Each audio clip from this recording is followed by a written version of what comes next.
It's Sunday night. It's 8 o'clock. Welcome to All Lacrosse Live. Starting off like a bang of fire. You can see us going. We have so much stuff to cover tonight. It's wild. We are in the throes of everything now. The Minto Cup has started. The President's Cup has been decided. The Founders Cup is on its way. We're in the middle of the MSL and WLA finals for who's going to the man. We have a lot of news, a lot of crazy stuff coming out of the NLL to get to. But before we get to any of that, allow me to introduce first my guest, as always, Shawn Slaght over in Moose Jaw. How are you, Shawn? I'm doing pretty good. Thanks, Gary. Excellent. And Muffler Mike over in Connecticut. Mike, how are you? I'm doing all right. Excellent. Well, I'd say it was a busy week, but that would be an understatement and a half. I've been to a number of places this week dealing with all kinds of things. Everything from, OSL finals, which has been just absolutely crazy. Who would have thought that in 2 games it would be 22-6? But it was. But let alone all the craziness in MSL, and we'll get into that with the Game 6 and Game 7 were both wild for Brooklyn and Peterborough to get to where we are tonight with Peterborough and Six Nations, which is turning out to be a pretty wild game as we speak. But anyways, before we get rolling, just a reminder, everybody, that all of our shows are streamed live across Facebook, Twitter, YouTube, and also Twitch. You can hit the subscribe, follow, and like buttons. Always share. Please enjoy all of our affiliates across the Streampunk Entertainment Network, which includes Streampunk Cinema, Streampunk Combat, as well as many other shows along there, including soccer, football, CFL, all kinds of things upcoming and as we speak. If you missed a show, no worries. You can grab all the shows on YouTube, in which you can go to Streampunk Cinema or YouTube Combat or All Lacrosse all the time for your lacrosse needs. Retro games, interviews, our library of shows, as well as press conferences, fights, all kinds of things on there, and more coming all the time. Remember, you can stay up to date by visiting streampunkentertainment.com with great articles from our huge staff of contributors. Also, a reminder that our show is brought to you by 60. 60 is Canada's newest and most exciting sports uniform and teamwear brand, delivering top quality uniforms and teamwear that reflect the spirit and identity of each team. Their commitment to innovation and excellence sets them apart, ensuring that every customer experiences the perfect blend of style and functionality. Unleash your greatness with 60. Add Lax Talk 10 for a 10% discount on your order. How do you get there? You can use the QR code that's on our screen right now, or you can go to sweet_60 on Instagram. You can email them at info.sweet60@gmail.com, or go directly to the website at www.sweet60.ca/60. All right. We have a bunch of news. First of all, congratulations is in order, and that is to Dan McRae, who was earlier in the week, Thursday, I believe, was named head coach and general manager of the Ottawa Black Bears. Now, the interesting thing is, of course, he has been a teammate with a number of those players, so this should be a very easy switch in there for him to get the room. But explains why we'd heard stuff of Rich Lisk being dismissed and Dan Ladouceur not getting a contract and a few other things. That all makes sense now. Thoughts, guys? Shawn, let's start with you. Yeah, no, I think it's a great hire. Ottawa's kind of had their ups and downs the past few years, but having a guy who's really is a veteran player now going behind the bench, I think is a great move for them. Absolutely. Mike, what you think? I mean, I'll echo that. I think the pressure's going to be on him. Yeah. They didn't make the playoffs while they were in New York, and kind of looked like they had a playoff caliber team this past winter, and that didn't end up materializing. So I think the pressure's he's going to be stepping in to a role with a pretty big goal to achieve right off the bat. Oh yeah. Absolutely. They Absolutely. really need to take that next step. So hopefully he's the guy to do it. Well, I guess something had to happen there because they've been on the cusp for so long, and all the trials in New York were enough to really make you go. But they really looked like they had something, especially at the beginning of last year, and something happened along the way that kind of derailed them a little bit. I always felt like a coaching change was probably coming at some point here. It's well, you can't fire the team, right? So Yeah.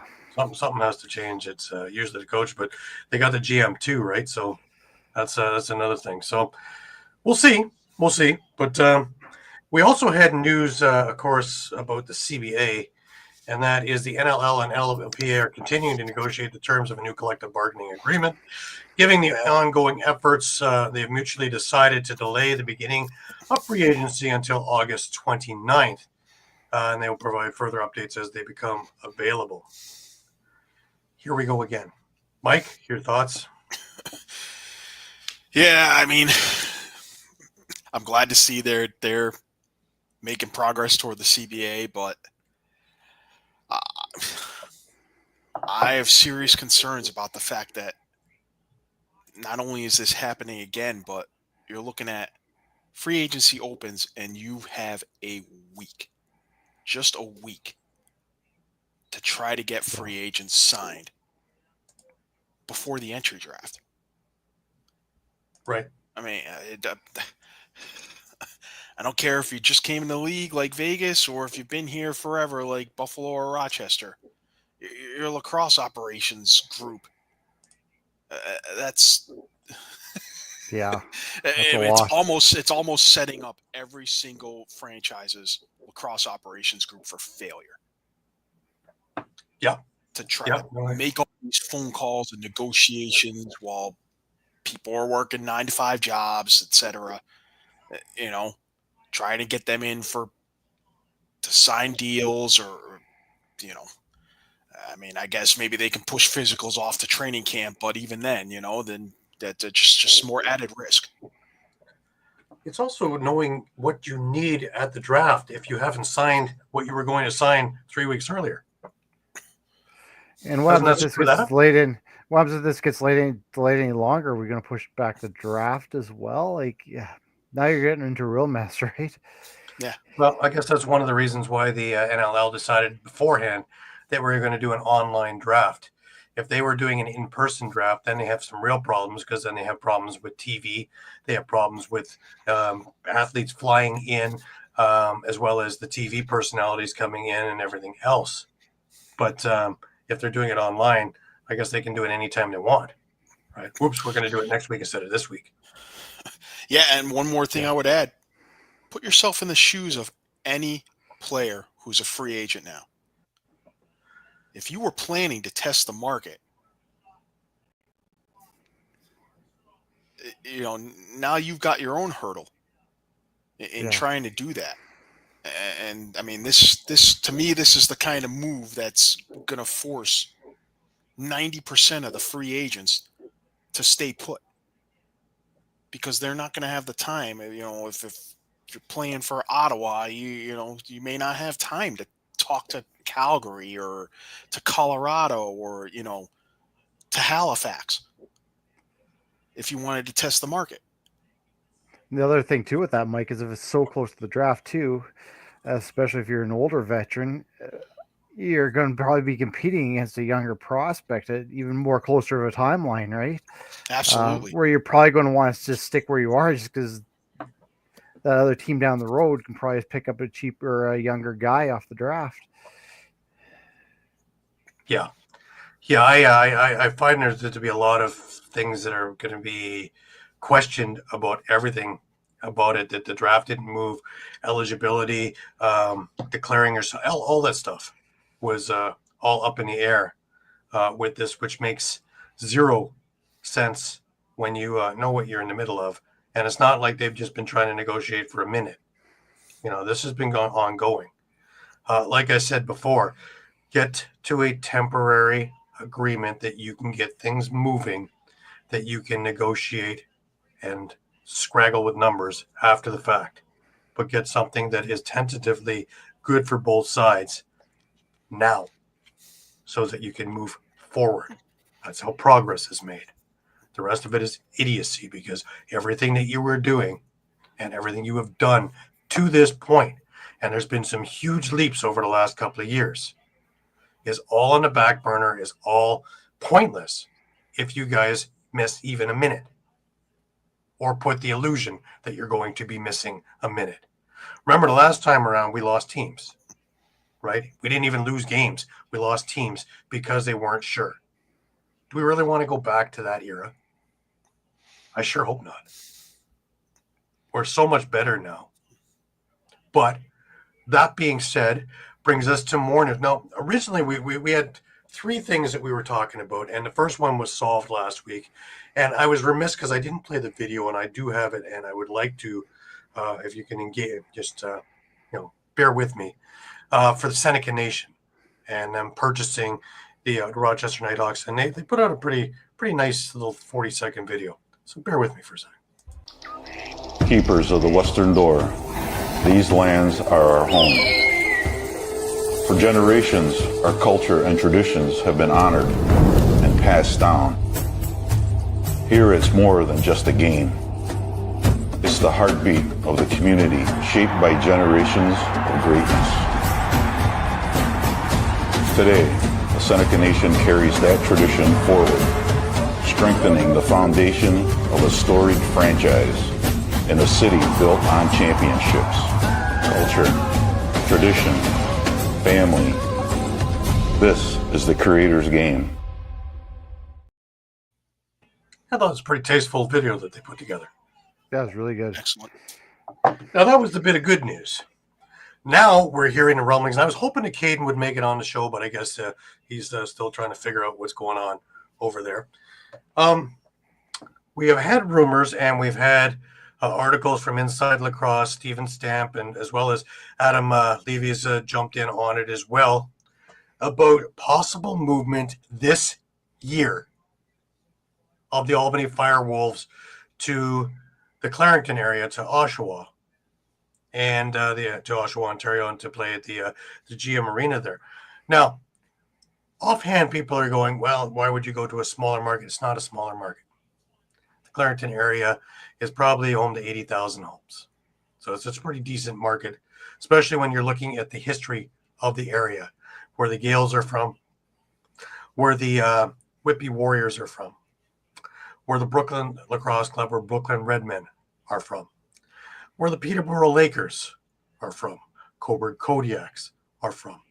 East Toronto, which didn't go west with the Toronto Rock to Hamilton, have all been looking for a team to follow. And this would be just not even half an hour outside of where they are. So would it work? Yes, it would work. It's a 7,500 seat arena. It would work perfectly. They would be able to almost sell it out daily at will for the people that are in there. Now, the next part of it, would it work in the scape of the NLL? Well, let's look. You would automatically have a rivalry with Rochester, Buffalo, Hamilton, Toronto.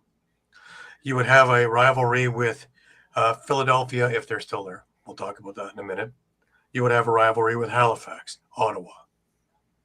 And if Philadelphia is moving, as rumors are, that maybe not this year, but next year, Laval is coming into play, that would be even closer for Laval, as well as the costs being in Canada for a lot of the owners would be a lot cheaper than sending Canadians over to the States. We discussed this last year, Mike, with the Riptide and Ottawa, and Rich Lisk telling you the difference in costs.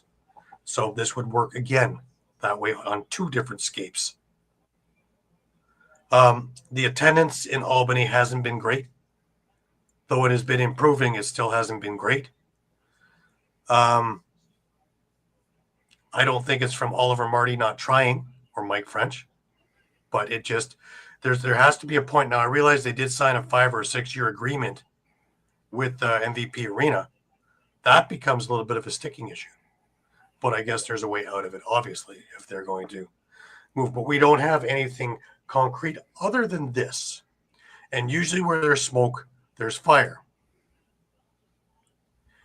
A trademark patent for the Oshawa Firewolves from the National Lacrosse League. So that becomes something that makes it with a little bit more substance than just rumor. Because the last time I saw one of those, I believe Rochester moved to Halifax. If I remember that one correctly. Yep. So, and nobody believed that. And whoop, there they went. So it can happen. Now, for those saying, well, the league doesn't look good with this, I'm not the league. That's their problem. That's their business. They also need to fill people in seats. Having empty arenas, as we saw in Panther City, does nothing for a view on television. Having MVP Arena that has an entire side that's empty doesn't work very well on television, even though it's darker in there and it's harder to see. Let's get this done now if we're going to do it. But again, there needs to be more transparency of what's going on, especially after it's been leaked. But the league has been sitting quiet. So we have to see what they're all about. Shawn, what's your thoughts on this? Yeah, there's kind of, the positives and the negatives to it, right? I do agree with you. I know I've been kind of reserved about Oshawa because I think there's some places out west too, but I'm not saying it's not going to work there. By all means, it will definitely work there. Yeah, also have to look at the lineage of this franchise too, being the original Wings, then moving to New England, and then moving to Albany, and then moving to Oshawa, potentially. That doesn't really bode well when you're just constantly moving like that. That's a fear. And you kind of mentioned too, the relocation. Does it look great for the league? Maybe not. But what looks worse, relocation versus completely having a team collapse, like we saw with Panther City? I would say the Panther City situation would look a lot more. I would much rather see a team relocate than to completely just drop out completely. And then, about that lease agreement, I mean, that's just a big question mark right now, is kind of what is that, escape clause? There must have been an escape clause to get all that 5-year agreement. So what was that? Because again, you're talking about the transparency. That'd be nice to know too. But yeah, it's kind of mixed feelings on this one. Like you mentioned, the attendance wasn't great in Albany. This is the second time they've lost a team now. First the Albany Attack and now the Firewolves. It feels like it's just not going to work there. Well, we have the two, right? We've had New York. How many kicks did they get out, right? Yeah. And they had the Saints. They had the Titans. They had the other one, right? And well, they're without a team now. Philadelphia now has had three tries at it now. And Mike, rumors on that one. Comcast apparently in their new arena with the Sixers and the Flyers don't seem to have the Wings in their plan. Enter what we saw with the Riptide a couple of years ago in the Laval project. And that is the rumor that we're hearing out of there. And it makes a lot more sense now if we're hearing about the Albany one correctly. What's your thoughts? I mean, the Philly one, I'm not completely up to speed on yet. I mean, for me, I guess it's hard not to look at this in a negative light.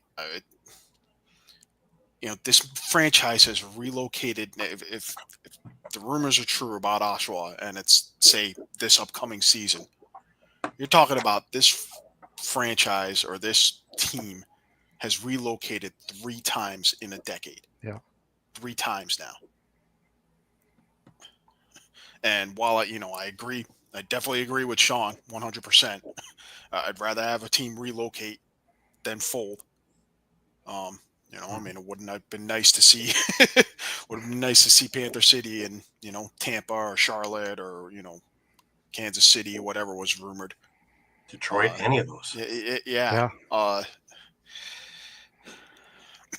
I guess I mean, I don't want to say my caption says it all, but, I kind of put that there for a reason.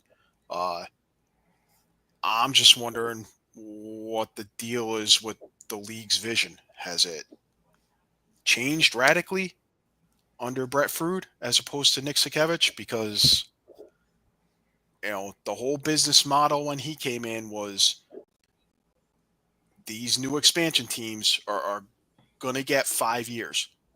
There was going to be a 5-year commitment. The Riptide didn't make it 5 years.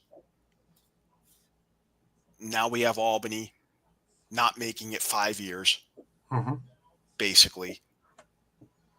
And, of course, Panther City didn't make it 5 years and didn't relocate. If I can interject, though, Fruit, since he's come in, has been all about not expanding, but trying to stabilize the franchises that he has. Now, if you were looking at the grand model and say they're unstabilizing, we cannot stabilize them. We've tried and it doesn't work. Then relocation is the next thing on the agenda, as opposed to folding them, right? Because that's what's going to be on the horizon if they can't stabilize. So they're trying to preempt that by finding different homes. Now, again, I think the timeline is wacky because we're at the end of August here. The season is December, knock on wood. And you're talking about moving an entire franchise, not just from one end to the other, but from the U.S. to Canada. You have to get a fan base that are going to buy tickets. And you have to actually get it settled with the players and get players from your drafts and from everything else. Doesn't that kind of hamper you and give you no time to do anything? And then you're expected to make it a success because everybody's going to have the magnifying glass on you going, my goodness, how come they aren't making all that money when they're supposed to make that money when they moved, but they were given 11 minutes to do it? And if you are moving in the future and not this year, why would this be coming out now? Because doesn't that make you a dead duck and a lame duck in your old place? Just ask the New York Riptide people. Yeah. And can I, if I can, sorry. Mike, I'll just add real quick. I agree with you on most of that, and I will point out that the Riptide made that announcement in the middle of the season, and didn't try to sugarcoat the fact that, yes, they needed the extra time. They needed to make the announcement when they did to have the extra time so that the sales folks in Ottawa could get marketing done for season tickets. Right. Well, why won't we give that the same? I don't know Ottawa's attendance numbers, but I thought they were pretty decent this past year. They were good to start. Season. They were 6 or 7 towards the middle to the end. But why wouldn't we give Albany or Oshawa that same benefit of giving them more than 3 weeks, or in real terms, 2.5 months to get tickets sold if they're moving? Why would you do that when it really isn't necessary, since you have an arena, you have a team, you have owners, you have players, you're under a lease. I don't know. And you have a lease that's for 5 or 6 years. Why would we be, oh my God, it has to happen now? That's puzzling. That I do not understand. But, like the article says from Stamper, and I believe him and his sources, that if there's more than one, a few credible sources that are saying that this could happen as early as this season. Like I say, where there's smoke, there's fire, and a trademark there to go with it. Things are moving kind of quickly for everything happening at the same time. Yeah. Sorry, just one thing I wanted to bring up too. You mentioned the Philadelphia situation and the building of the new arena. This is something I think the league needs to figure out, because I even go back to the Edmonton Rush. What happened? The Edmonton Oilers built a new arena. The Rush weren't involved. They had to move. Now we're seeing the same situation with Philadelphia. This is a continuous trend, and I just wonder, what can the league do to stop this from happening? Right, because I'd heard also Allentown, to keep it in Pennsylvania still. But do the people from Philadelphia say, screw it, enough of this? And then they wind up with nobody in there. in the middle of nowhere. So maybe it is better. And if the it's league gonna happen. somehow league needs a commitment that, okay, if we're in this arena and you decide to build a new arena, like, we have to be involved. You can't just kick us out the door. Yeah. Mind you, I've watched that with CFL football in Toronto. I watched Rogers Center, which was originally built for the Argos, of all funny things. The Jays are coming in as well. Rogers buys them, and of course they have the piece of the Jays. Now the Argos are the redheaded stepchild, and off they go. They're not welcome, and off they have to go find a new home. So I've watched this time and time again. Each one of us has been involved already with relocations of our teams, right? Toronto going to Hamilton. Actually, Toronto coming from Hamilton, then going back to Hamilton. Mike with Philadelphia going to New England and leaving and going to 42 other places. And, of course, Shawn getting one from Edmonton for that deal that you just talked about. Yeah. So it's been in the history of it. But, again, this is where they have to be the stabilizing force. We're getting the world to look at it in the next couple of years. We're already getting the world to look at it because with World Lacrosse, they're in 93 countries now. So it's getting viewed. This doesn't look great when we don't know what's going on 2 months before the season, whether there's a CBA, whether we have a draft, whether we have free agency, whether we have a team that's going to stay in the U.S. or in Canada or where it's going around there or whatever. These are all things that shouldn't be there a couple of months before a season. And if it is, it should be hush-hush. There's no reason why it needs to be put out that the rest of us can get a hold of it. You want to be the fourth next sport. You need to act that way from corporate on down. You don't see stuff like that coming out of Major League Baseball. You don't see stuff like that coming out of NFL. You don't see stuff like that coming out of NHL, NBA. But we have all these leaks. It's like a dam in Holland with the little boy, right? You're trying to plug these things up and change this and move this, and then you're going to be transparent because everybody knows already. It has to be that, you want to be professional like the other leagues, then that decorum has to be from the top right on down. Because I guarantee you we're not the only ones talking about this.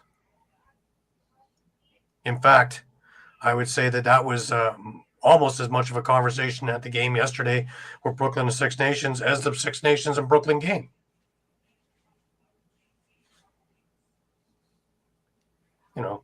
We're apparently 2 weeks away from free agency, 3 weeks away from a draft, and about 10 weeks away from training camp. Not really the best way to roll into your season full steam. There are a lot more questions than answers on many fronts. What do you think, guys? Mike? Yeah, it's mind-boggling. I really hope if they're making an announcement this week, I really hope they take a moment to think about all the implications and maybe consider that waiting to move until next year would be the better option at this point, considering that they have a lease, considering that there's all this other logistical nightmares going on right now. I have to admit, I had people tell me right away when Albany was moved there that this wasn't going to work, and for a number of reasons. One was, of course, the arena itself, which I've been to, and it is older, but I did rather like the arena. But it was also that the players stay by the airport, which is nowhere near the arena. So there is no postgame. So the fans that are there, they don't really get a chance to meet and greet their players. I know when I was done with the game and done with what I did, I was in a car, I was back to my hotel. There was not much of anything going on after the fact, which is a big thing of how this league sells itself. CFL does it, NLL does it. and the meet and the greet and the other things. Eventually, you can get people going, hey, man, there's a lacrosse game on. Why don't we just go for the love of the game? But initially, you have to, especially in a newer market or an older, newer market, you need to have something to attach to. That's why you send players in beforehand to, get in touch with your fan base and to, people can put their stake in on you, your star player. And in Albany, you have how many star players? You have Doug Jamieson.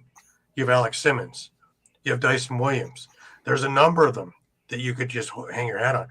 Man, if I'm Oshawa and this is real and this is for sure, or you don't think that, especially, Dyson Williams being a Whitby kid, you don't think I'm going to be parading him around like as a freaking Santa Claus parade? Nah. Oh, 100%. You're marking the hell out of them. I would be in establishment after establishment after establishment. I would have him in school auditorium. I would be doing everything with him. Alex Simmons as well. I would have Doug Jamieson going over to Six Nations and trying to scoop as many people that way, coming back this way. Sorry, Gary, to your point, though, you got to set him up for success. If you're going to give him just a few weeks before the season, oh, yeah, right before training camp, how can you do any of that? Well, exactly. Do you have the same management group? Are you going to have the same people come over? Let alone the people who are going to work the arenas.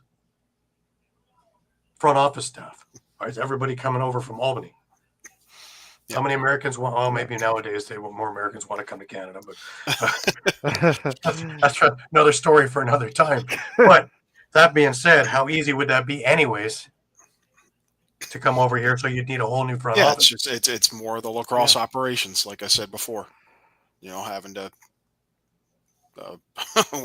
I'll be nice about it. A lofty goal to achieve. Yeah, absolutely. You're putting your back against the wall before you even get a chance to start. Why would you want to do that to yourselves and your franchise? But hey, that's all the news that we have on that. Stick with us, because as we hear it, we will get it out to you as soon as we can.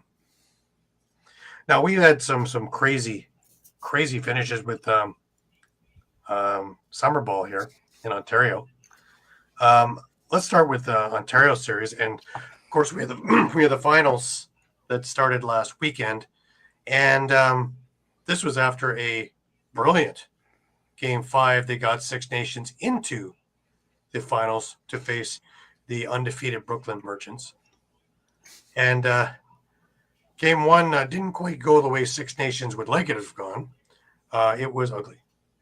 It was clean, but it was ugly. It was 11-3 for Brooklyn in Game 1. Fast forward to last night. And, or yesterday afternoon to be more specific.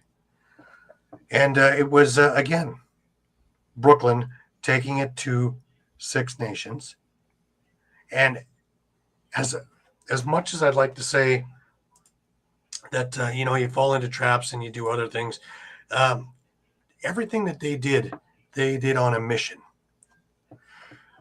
The leaders led. Parker Pfeiffer opened that game up with a pair of goals. Zach Garrigan, and then Alex Marinier for passes, and boom, it was 2-0. Riverman got on the board with Jordan Goddard, but Brooklyn came right back about a minute and a half later. Alex Marinier finished off an Eddie Renault pass, and it was 3-1 after 1. Still a good game. However, the way this game was going, there were 5 penalties in the first. 4 of them went to Six Nations, all due with roughing or thereabouts. That seemed to set the stage of the way things were going to go. And Brooklyn was on a specific plan to smile, wave, and walk the other way. Do not engage. Second period. Alex Marinier got Brooklyn on the board with a power play goal midway through the period, followed by Matt Duncan with an absolute laser, almost underhand, off a Liam Osborne pass with just a couple of minutes left in the period. Osborne himself then scored in transition, unassisted, all by himself, with 10 seconds left. And it was 6-1 after 2. Writing on the wall. I had talked to Joe Hiltz, commissioner, in the first period, and I said, if it's going to get ugly, the score's going to be on the other side there where I'm B. It's going to be a battle royal. Well, they tried. Six Nations tried. But here's what happened. Every time Six Nations took a penalty, Brooklyn made them pay. 4 power play goals in a row in the third period. And, well, this game became 10-1. Now, when they started taking runs at the goalie, Brooklyn got smart, and they took Deacon Knott out, put Lucas Coote in. So that's how that worked. And literally every time Six Nations took a penalty, Brooklyn made them pay. Now, Six Nations finally got back on the board. Davin Bombery scored from in close off a Ross Hill pass. But almost immediately, I think it was 11 seconds later, Robert Morgan answered back to stop the momentum. Danton Miller got one more. But Brooklyn had that game well in hand. Final score, Brooklyn 11, Six Nations 3. So 22-6 in the 2 games. And your champions for Ontario Series Lacrosse are the Brooklyn Merchants. And now, just to add fuel to the fire, President's Cup starts on Sunday. And, of course, both Six Nations and Brooklyn are in the Prezi. This should be interesting. Oh, yeah. There's going to be some interesting games there. Again, if you guys remember how the Prezi works, 4 games a day. Should be exciting. I will be living there over at the Iroquois Park Lacrosse Arena. There's a lot of extracurricular stuff going on in there as well. There are, I believe, Town Brewery has got a section off for a beer garden as well as a grilling thing. You've got the bar that's attached to the arena. You've got the King's Tavern across, all doing stuff and sponsoring with the President's Cup. So it'll be a party. You're going to see a lot of great lacrosse at a good price. And, if you're anywhere near the area, come on in there. And it's air conditioned. And it's got nice turf. And it's got comfortable seating. And the place is humongous. And it's free parking. What more can I say? Did I mention it's going to be great lacrosse? Yeah, Ladner is going to be there, right? Ladner is going to be there. Snake Island is in, I believe. That's right. Winnipeg Blizzard are going to be in there. The Saskatchewan Selects are going to be in there. Snake Island, Six Nations, Brooklyn, the Edmonton Miners are going to be there as well. Yeah. So it's going to be a great fun tournament. time. Yeah, should be really There's good. going to be some spectacular lacrosse. And I believe the Allegheny team just picked up Colin Marquis as well. So Okay. just to add to the fun and excitement, all kinds of things going on. Yeah. But that all starts next Sunday. First game is at 10 a.m. And again, the marquee Brooklyn games are all in the evening. But for next Sunday, just to be in it, Ladner against Winnipeg, 1 o'clock Saskatchewan, Edmonton. The 4 o'clock game is Snake Island against Six Nations. That'll be a big one. And Allegheny against Brooklyn at night at 8 o'clock. That's going to be huge. The next day, Snake Island against Saskatchewan, Winnipeg against Allegheny, Edmonton and Six Nations, Ladner and Brooklyn. Didn't wait long for that one, did we? No. Move on to the day 3, Snake Island, Edmonton,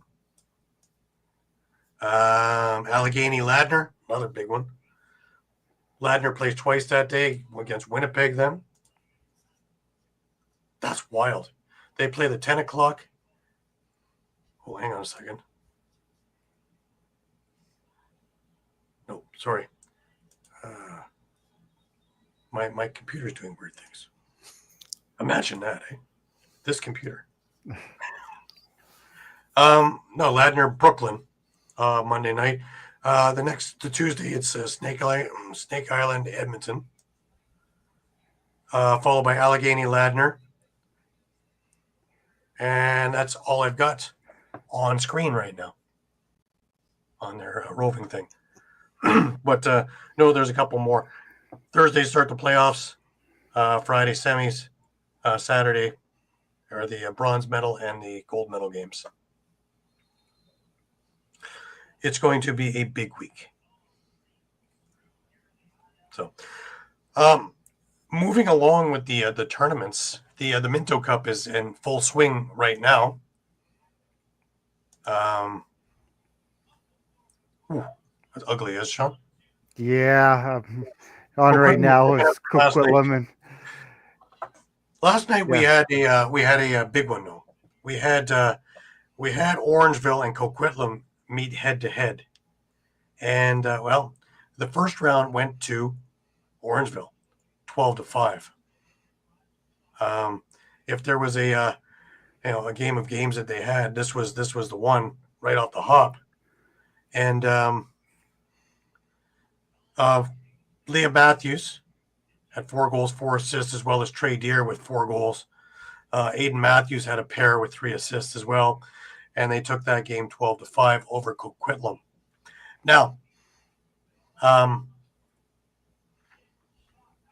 the Raiders and St. Catharines played it was 8-8 after regulation, and then of course the overtime, where I believe it was 4 goals scored. Something like that. Yeah, 4 goals by St. Catharines. 10 minutes, right? All for St. Catharines, and 13-9 was your final. Weird. It's 9-9 after regulation. Sorry. Wow. Yeah, I mean that Raiders crew. I mean, they're going to be competitive. Let's put it that way. Well, they're ahead of schedule. Competitive. They made it last year. This year, when they should be here. Next year they host, so they're going to be there again. Well, they look good today, though. I mean, you have to consider the field they're looking at this year too. It's tough. And you got a team like Orangeville that's just plain pissed off. Yeah. And to say today, they took Orangeville to the limits, absolutely to the limits. It was 3-3 after 2 periods between the Raiders and Orangeville. And in fact, if it wasn't for Constantopoulos, I would say easily that the Raiders would be in the lead. But he made 49 of 52 saves in the game. It took the third period, and again, the guy who I had mentioned, Max Kruger, put the team on his back in the third period. Scored 2 goals, had an assist as well. Orangeville outscores them 3-0 in the third, and it's 6-3 as your final. So, I don't even know to call them Okotoks or Calgary or whatever, but are the Raiders, are they there? Do they belong there? Yes. Yes, yeah. They do. Oh, yeah. If they can hang that tough with a tough Orangeville team with that much talent, oh yeah, definitely. Yeah, no, they got a great program over there. Just, I mean, you just look at, like I said, look at this field where you got a pissed off Orangeville. Coquitlam's been a juggernaut all year, a stacked junior A team there. And then you got St. Catharines. I mean, that's a tough field. I don't care who you got.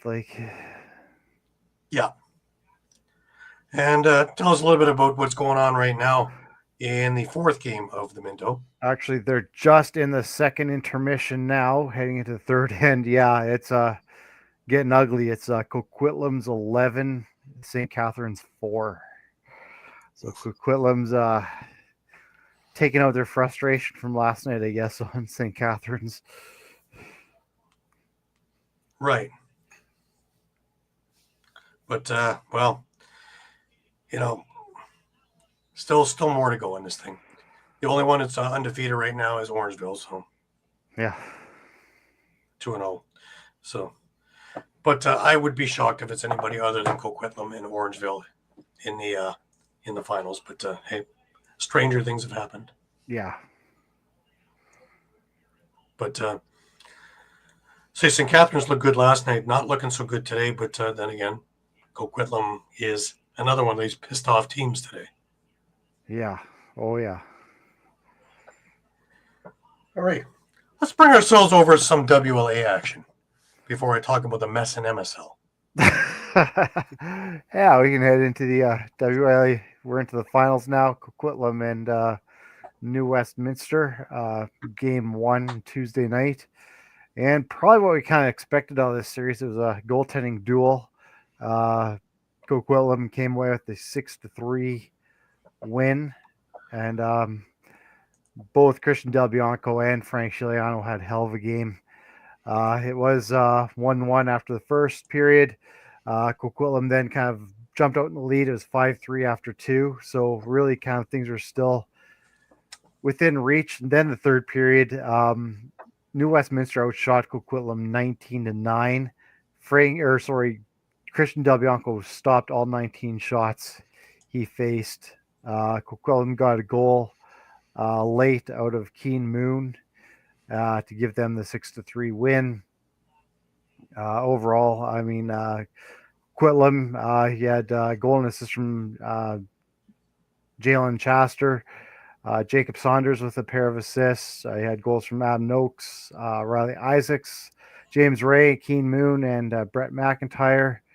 For the Salmon Bellies, he had 2 goals from Ty Kurtz and a goal from Will Malcolm.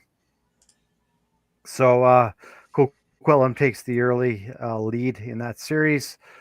Game 2 on Thursday night, a little bit of a different story. Again, Frank Chiliano was really kind of the story in Game 2.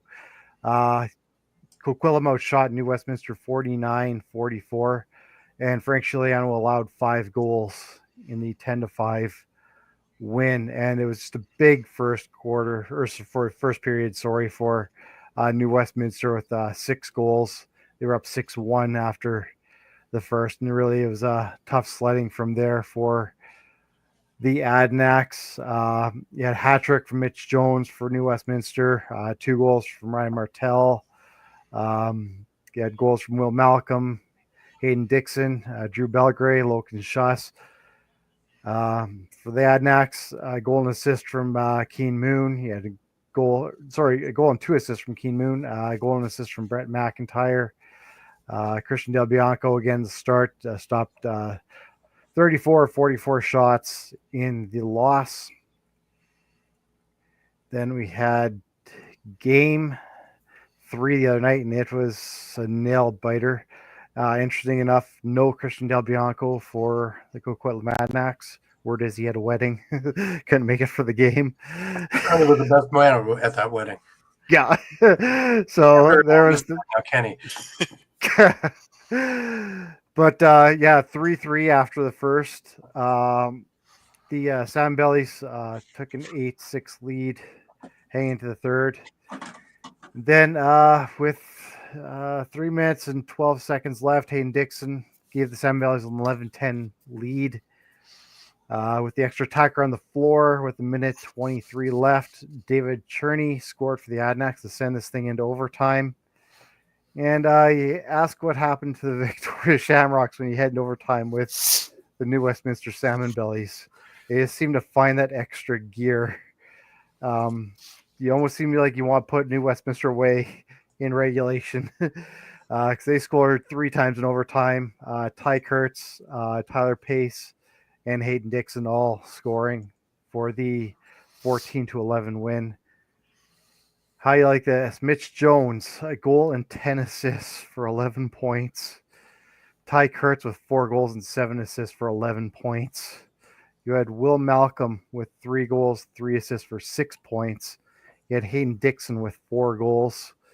Tyler Pace with a pair of goals and an assist as well. So, yeah, the guys you needed producing were producing that game for sure. Again, Frank Giuliano, 45 saves off 56 shots.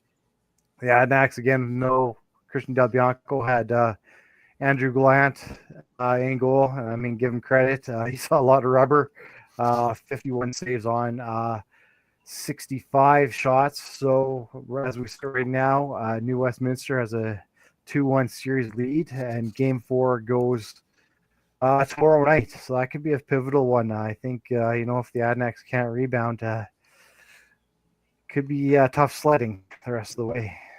Absolutely.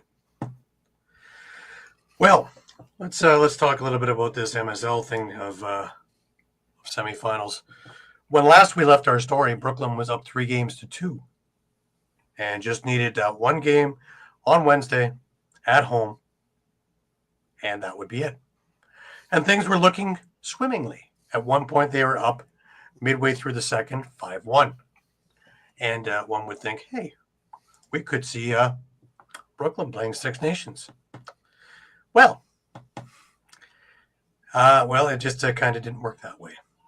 Peterborough had a strong third period on Wednesday.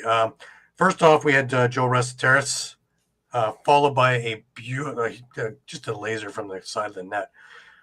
Then Tate Katoni scored, coming out of the corner, beating his check, coming around front and scoring on Zach Higgins. Fast forward to the end of the game. They're down by a goal. 18 seconds left. And Katoni quick sticks a Resiteris pass. And we're now going to overtime.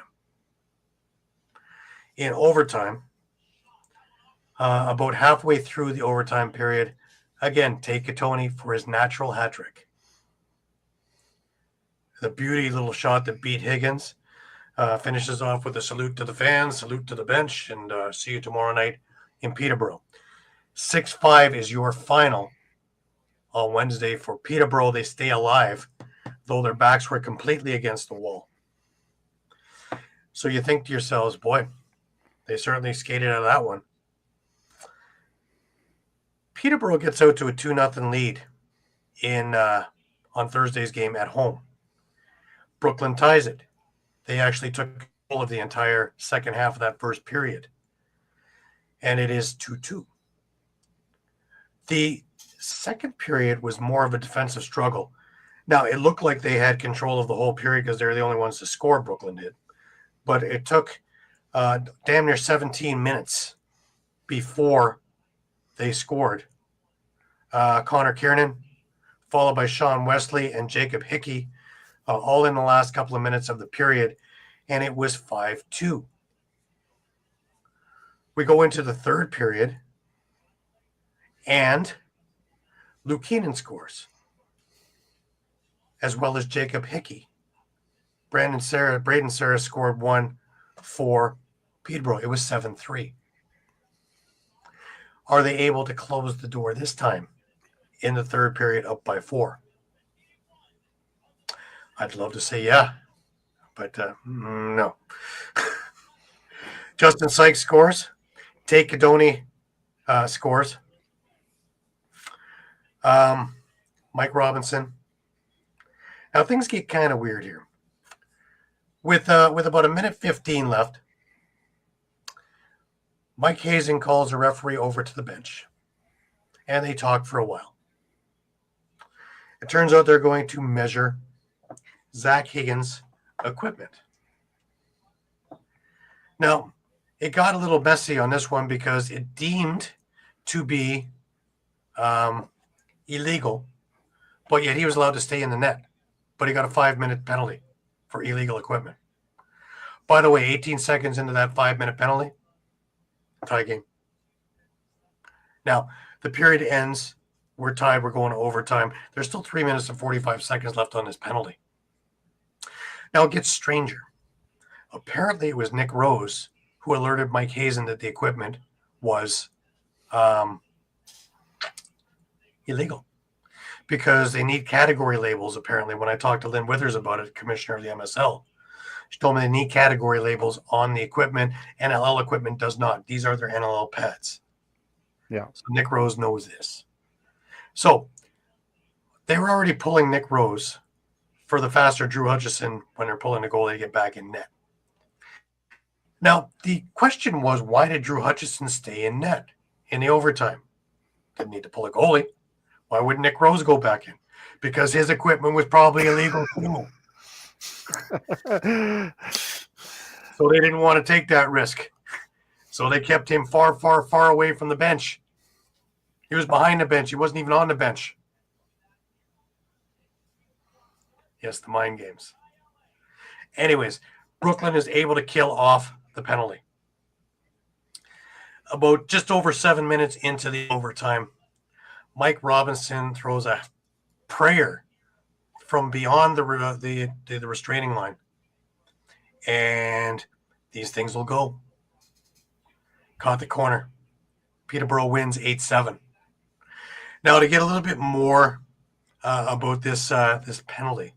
Again, from Lynn Withers, was goalie equipment has to have category tag on it, and all equipment does not. I go a little bit deeper into it. Height-based exemptions. The core of the controversy is the shift from a general exemption system to one specifically based on height. This means goalies who previously used certain equipment based on other criteria may now need to be reevaluated based on their height. OLA's response: the OLA has implemented this policy change to align with the national body Lacrosse Canada and to ensure that all goalies have safe and properly fitted equipment. Equipment manufacturers often use adjustable straps to help goalies achieve a proper fit. The OLA emphasizes that equipment must still conform to the shape of the athlete. Referees' discretion on this is, while the height-based criteria is in place, referees still retain the discretion to assess whether equipment is being used safely and appropriately, whereas the previous policy involved tagging equipment with categories based on age division. The process has been removed, but the core principle of the equipment conforming to the shape of the athlete and being properly fitted remains paramount. Future to this one, the OLA acknowledges that this policy is a work in progress and will be revisited down the road under Lacrosse Canada's direction. In other words, Mike, your favorite.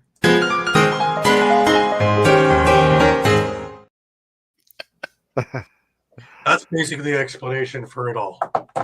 You know, I was just going to say, Gary, I remember this exactly happening. I believe it was last year in the WLA. It might have been Frank Chiliano, but I could be wrong. Got a penalty for illegal equipment. That's exactly what had happened. Was he was not using, I believe it was CAD A equipment. He was using his NLL pads, and they gave him illegal equipment because it just wasn't tagged properly. Right. Well, fast forward now, and we have Peterborough and Six Nations, and they had game 1 2 nights over on Six Nations. And, the game just ended. And, Six Nations is your winner, 11-6. It did not start that way. Peterborough had a great start. Braden Saris and Joe Resiteris in the first couple of minutes made it 2-0 Peterborough. Then the Dane Smith show began. How are you sitting, Mike? Dane Smith got 4 goals and an assist in the first period. Thank you for sitting down for this. Had a goal by Shane Jackson, and that was it was a 5-3 lead for Six Nations. Ryan Smith, Shane Jackson with the pair in the second period. All of a sudden, Takatoni answered back with 1 for Peterborough, and it was now 8-4 after 2. The third period, Josh Byrne, guess what? Dane Smith had 2 more in the third period for his sock trick in this game. Takatoni had another one, and Jake Withers had an unassisted goal with about 4 minutes to go off the face-off. And that was it for the scoring. 11-6, game 1 in the books. Game 2, I believe, is Monday night in Peterborough. Let me just have a quick gander. There are too many forms now. No, game 2 is Tuesday night over at the Memorial Center in Peterborough. Game 3 will be Thursday at the ILA. And game 4 will be back on Saturday night in Peterborough. That could be an interesting one. Argos aren't doing much. Maybe I don't want to go there. Maybe I'll go to Peterborough. But yeah, so that's the way it worked. Dane Smith saved his best game of the season for game 1 of the finals. Pretty amazing. Dane Smith, 6 goals, 3 assists in tonight's game. Shane Jackson, 3 goals and an assist. That basically is all the scoring you needed, right? Yeah. Josh Byrne had 1. Ryan Smith had 1. For Peterborough, Braden Saris had 2 goals, 2 assists. Take It only had 2 goals. Throw in 1 from Joe Resiteritz with an assist. And that is all. She wrote Jake Withers also with 1. Can anybody beat Six Nations? The question is for the floor, as I ask every week. Can New West beat Six Nations at home? Mike? Yeah,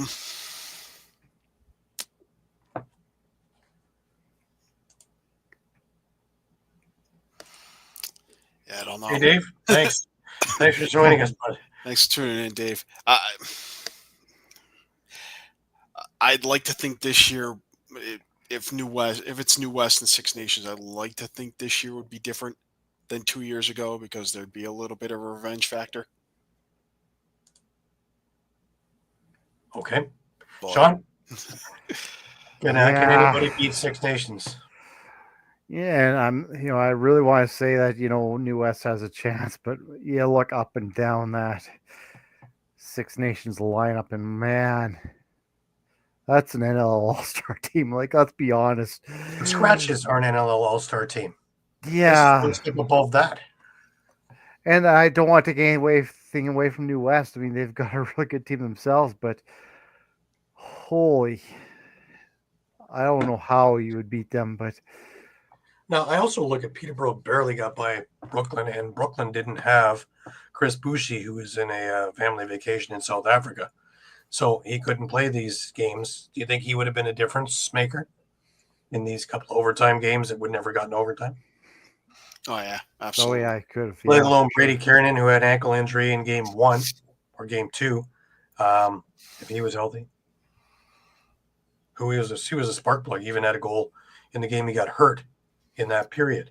So, there's a number of different issues, but it should never have gotten to overtime in either of those 2 games. But Peterborough took full advantage of their opportunities. But I just don't think they have the horses. Has Nick Rose beaten the Bandits? Oh, yeah, the one time with Calgary. But not in about 100 tries before that.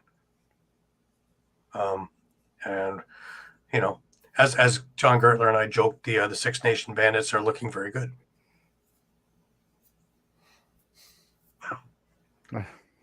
Just to put it out there like that, But then again, you've got Shane Jackson, you've got Lyle Thompson, you've got Ryan Smith, all. And the funny thing is, you have all this talent, and everybody is adding to it. It's not one guy doing all the scoring. Yes, tonight it was Dane Smith. Other games I've seen Ryan Smith with 4 goals. Other games I see Shane Jackson with 3. Happen to have Shane Jackson and Dane Smith tonight. Let's not forget about Josh Byrne. We had games where Ian McKay has had 3 or 4 goals. That's not even getting into line 2 of what's there. It's obscene when you take a look at, if you want to go into, transition. Tyson Bell, Latrell Harris, Tim Edwards, Ian McKay. Let alone, we don't even talk about Brendan Bombury. We barely talk about Josh Byrne. We don't talk about Justin Martin, who doesn't get into the lineup very often anymore. We barely talk about Randy Stutz. Imagine that. Yeah, That's I was ridiculous. just going into New West lineup. Again, we're going on the fact that New West is going to beat Coquitlam, but anything can really still happen still. But just look at New West's lineup, Mitch Jones, Ty Kurtz, Will Malcolm, Hayden Dixon, Tyler Pace, Tony Malcolm, Brandon Goodwin, Phil Caputo, Jeff Cornwall, Adam Wiedemann, Jude Belgray, Logan Schuss. You got players there, but are they that next level compared to Six Nations? Yeah. And I also look at, a lot of the Six Nations team plays together all year, being at the Bandits, right? That's another thing. Whereas the other ones, you got a couple of months to throw them together and hope for the best.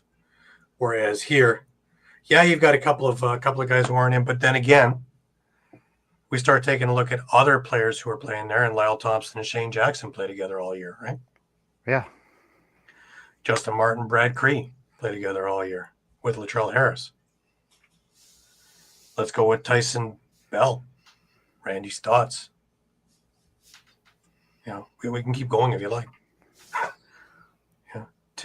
It goes on and on and on. And then, of course, looking at goaltending, you got Sciliano on the one side. Maybe on the offset, you have Del Bianco if Coquitlam can win. But you have Jameson and Warren Hill, so neither goalie's getting taxed. And they're used to the platoon system because they're doing it all the time. Well, and that's just the thing. As you said, they're not getting taxed. It goes back to that depth.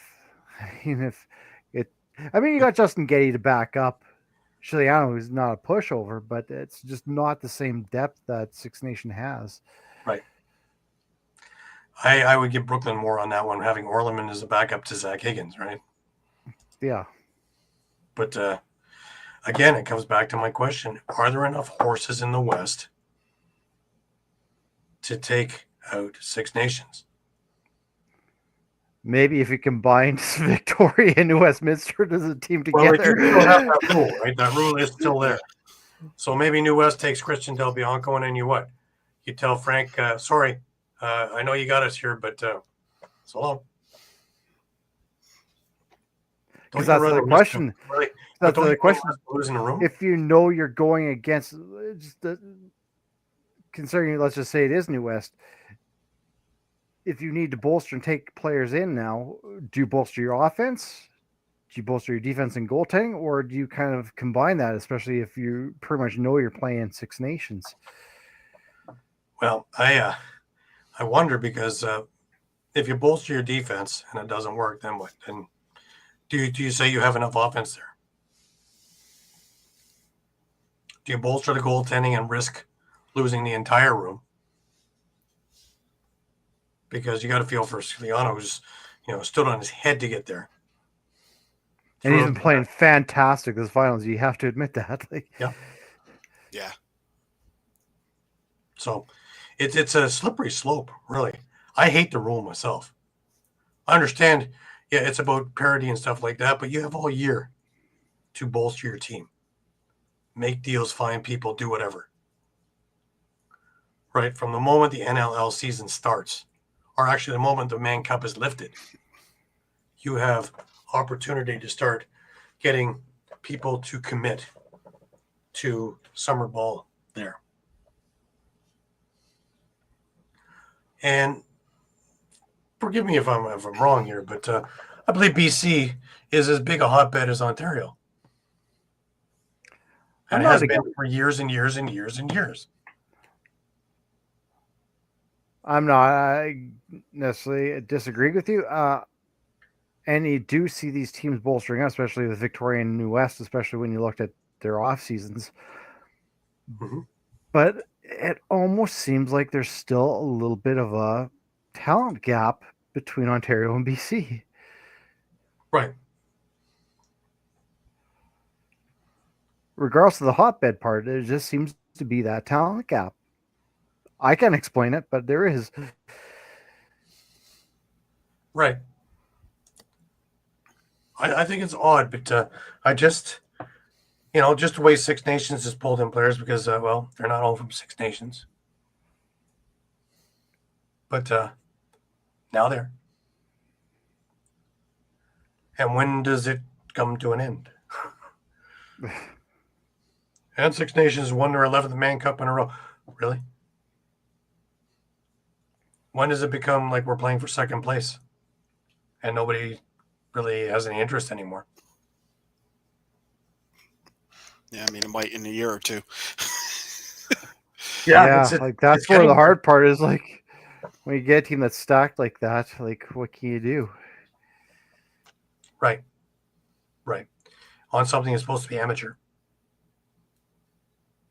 Well, that's the big argument too there, but I won't even get to that. But that's the big argument about senior A, right? It's supposed to be amateur with amateur athletes. Well, not They really. found a way to control every this single athlete there is a professional lacrosse player. So right. Well, they found a way to control this in senior B because it was getting out of hand too. 2 years ago, it was ridiculous. It was senior A with the senior B title, and they found a way to stop that. Now, there has to be a want. Because again, Mike, I got the same dog for you whenever time we ask, are you able to do anything about the...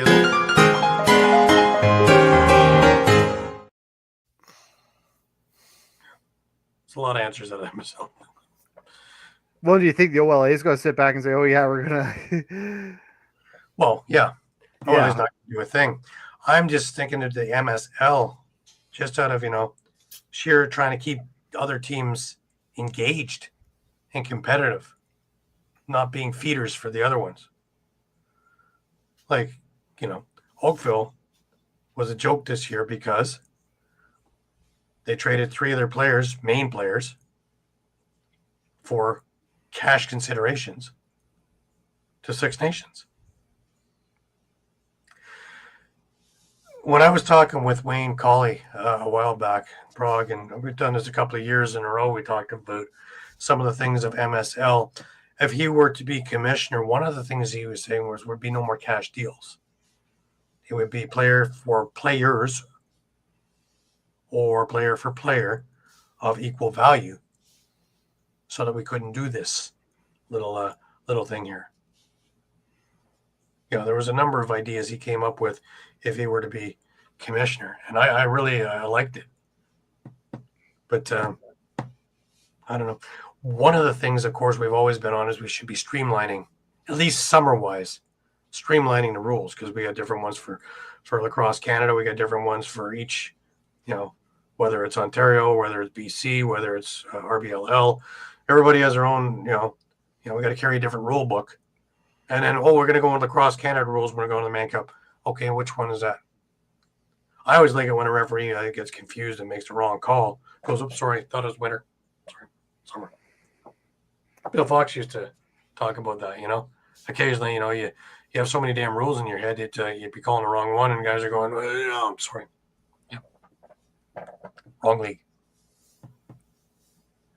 That in itself is a problem. Yeah. When we can't get the rules all together. But that's for another time. Again, busy week. We got the Minto Cup in full swing. We got the Founders Cup about to begin. We got the President's Cup starting next week. Next week, we will be on the air at 11 a.m. Sunday morning. So mark your calendars. You won't want to miss it. Hopefully, we have some news to take some of the cloud and some of the muck and mire away from the NLL situations. Hopefully, we have some clarity. Hopefully, we have a CBA to talk about. Hopefully, we have a number of things to talk about, and how free agency is just around the corner, and we can get that moving, and drafts and all the rest of that stuff. But, let's hope. I have faith. A reminder that we are on Facebook, we are on Twitter, we are on Instagram, we are on Thread, and we are also on YouTube. Please visit us 3, 4, 5 times a day. Again, the news is always changing, and we have our fingers on the pulse of the situation. We have been on top of all of this as the news has been breaking, let alone with all the recaps from all the different tournaments and all the different playoffs. So make sure to check back continuously. We are your source. We are your Costco of lacrosse. and we are your source for all things that are lacrosse news related. That brings us to final words. Mike, let's start with you this week. Last words to you. I'll just take a second to mention PLL playoffs start next Saturday, 6 p.m. Maryland and Philly, and at 8:30 you've got the California Redwoods and the Carolina Chaos. So Thank you. With all the stuff going on, I almost forgot about them. Like the way they forget about NLL. Whoops. both games are on ESPN Plus. So Nice. TSM Plus if you're in Canada. Plus, all the Minto Cup games are on TSM Plus and on NLL Plus as well. So you're not going to want to miss any of those games. President's Cup will be on JVI on YouTube. You can catch every game without having to pay for it. Thanks, Dave. You as well. Great having you with us. Shawn, last words over to you. I guess I'll give you guys a quick update here. It's now 14-6 Coquitlam. About 7.5 minutes left, and tempers are starting to flare, guys. Tempers are starting to flare. Otherwise, really looking forward to the rest of this WLA finals. I know we've been talking about New West, but anytime you have Christian Del Bianco for on the other side, you can never count Coquitlam out on this one. And then, everything we discussed with NLL, especially the firewall situation, hopefully that kind of works itself out. And we at least have some, as you mentioned, clarity one way or the other. And the CBA, let's get it done. Even if it is, like you said, Gary, a temporary thing, just to kind of move us forward, that'd be great. Let's just get it done. Absolutely. My last words are for the league, the NLL. Get your act together. No leaks. We don't need everybody speculating all over the map about this, that, and the other and doing all kinds of silly things. We also need a CBA. I don't care how you do it. Do it. Because we need to be looking good while the world's eyes are upon us. And that starts now for the next couple of years. All the hard work that you've done have been phenomenal. Don't mess it up now. Let's not go back to the beginning of the 2000s and how everything was upside down every single year waiting before the ball dropped. Whenever in the heck that was. We lost some great franchises due to stuff like that and incompetence from all kinds of angles and from all kinds of people. The one thing I like about this league is that we have great people in it. We have great people running it. We have great people as part of the teams. Let's not mess this up. Let's all get on the same damn page and get this together. Let's start with a CBA. Let's start with a draft, and then let's work towards the other things. Relocation can be down the road. It doesn't have to happen in 3 days from now. You have an arena deal. If there is going to be a move, give them a chance. Sorry, Dave. Let's give them a chance, if they are moving, to actually get on the ground running, not tripping and falling. That doesn't make much sense. So, anyways, for Shawn Slaght, for Muffler Mike, I'm Gary Groob, wishing you the best of weeks, reminding you again next week, 11 a.m. Eastern, next Sunday. President's Cup, Otherwise, I have to do it on location. That could be interesting. May not be a bad idea. Anyway, that's for another day to discuss.